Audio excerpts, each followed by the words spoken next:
Hey, what's up, everybody?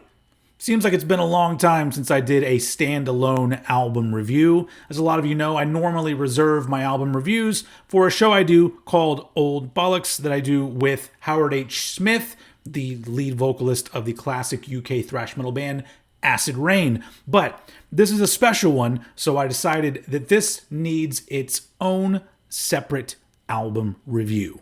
Special because we're going to be talking about a band from my home state of Texas. I was born in Austin, Texas. I've lived in Houston, Texas for several years, and I've always been kind of interested in what's going on in the Texas metal scene. And for a long time, it was But over the last several years, the Texas metal scene, and especially the Texas death metal scene, has become rather impressive, especially recently with bands like Creeping Death, Tribal Gaze, and the band that we're going to be talking about today, Frozen Soul.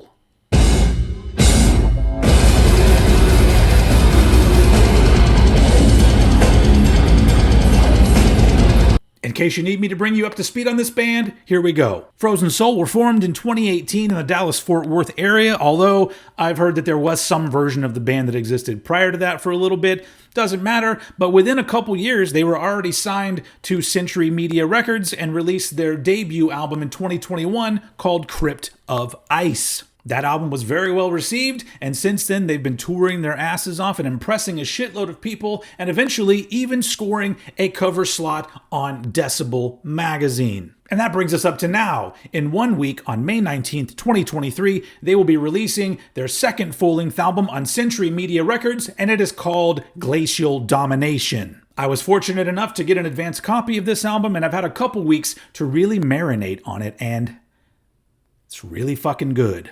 But before I really jump into how I feel about this album, let's get some of the little details out of the way. Just like their previous album, this one was produced by Daniel Schmuck, but it was co-produced by Matt Heafy from Trivium, who also played guitar on a couple tracks. And it has some other pretty cool features as well, like the song Morbid Effigy features John Gallagher from Dying Fetus. The song Arsenal of War features Reese Avali from Creeping Death on vocals, and Blake Ibanez from Power Trip / Fugitive on guitar. And there's even 2 tracks that feature the dark synth artist Ghost, G-O-S-T. I've heard that's how it's pronounced, but it's not that Ghost, it's the synthy Ghost. Now, coming from Crypt of Ice, this album is a big step up in every aspect. First off, the album has a heavy, clear, classic yet modern production sound, so it sounds really good. For fans of the previous album, yes, they still maintain a good amount of the sound that they are known for. Some classic death metal elements in there, of course, but they clearly have their own thing going at this point as well. The band sound tight, they sound locked in, the faster parts are punchier, the breakdown parts are groovier, and most importantly, there's riffs.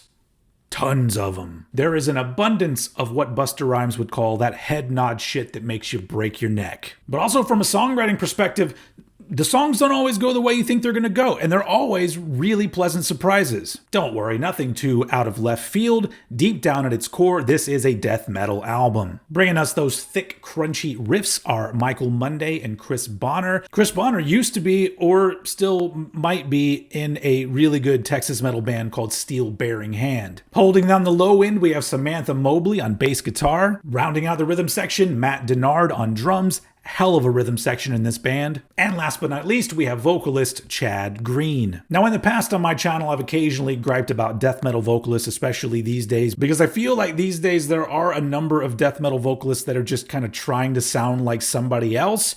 And back in the day, when I was getting into death metal in the early 90s, it seemed like every band had a very different sounding death metal vocalist. Not only does Chad Green have his own thing going on for sure, but also he has a trait that I truly enjoy, and that is a death metal vocalist who can enunciate. Not sure if this will make any sense to anybody out there, but his death metal vocal style sounds very natural to me. And I really enjoy how occasionally his vocals almost sound like they're in between a whisper and a growl. Like he's like, hey, come here, I gotta tell you something. And the lyrics on this album are pretty fucking great too, because at first glance, they do seem like death metal style lyrics, but there's a lot more going on in these lyrics. And that would be true because the lyrics were inspired by the unfortunate passing of Chad Green's younger brother. You take all of those things I mentioned, you put them together, and you add a little bit of synth work on here. There are a couple of synth intros and a synth interlude, and honestly, me saying that out loud, that may seem like these days that's kind of a trendy thing. But in this case, I feel like they're used effectively and incorporated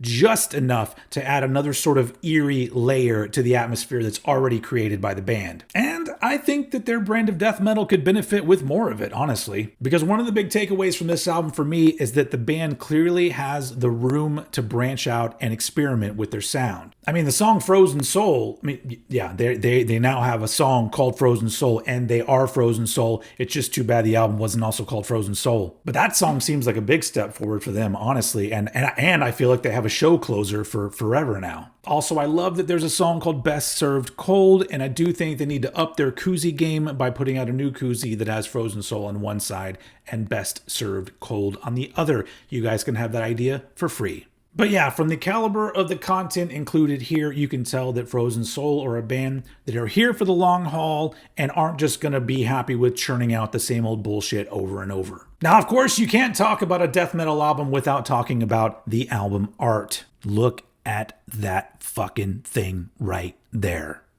Even if I didn't know the band, that album art would make this an instant purchase. So yeah, to sum it up, Glacial Domination, killer songs, killer riffs, killer performances, a great energy throughout this album. In fact, when I recently saw them live, there was a different, almost tangible energy when they would play these newer tracks, not only from the band, but also from the audience. These are memorable songs with memorable riffs and choruses, and they're songs that draw you back and you get more out of them each time you listen to the album. It reminds me a little bit of how I felt in 93, 94 when I first heard Heartwork or The Bleeding.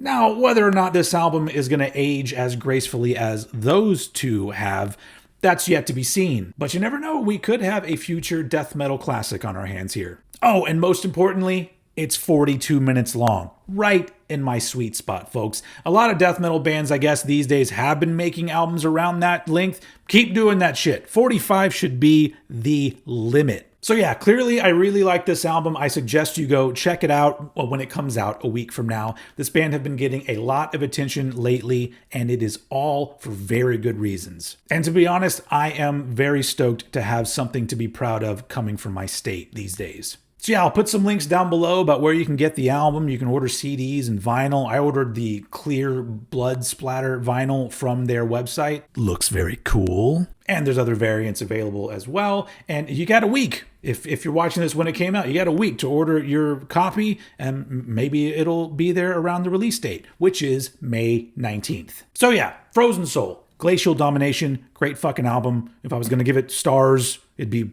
10 stars that are frozen as fuck and they've been smashed to pieces. All right, everybody, that's all I got. Thank you for listening to me ramble, and I will see you all again very soon.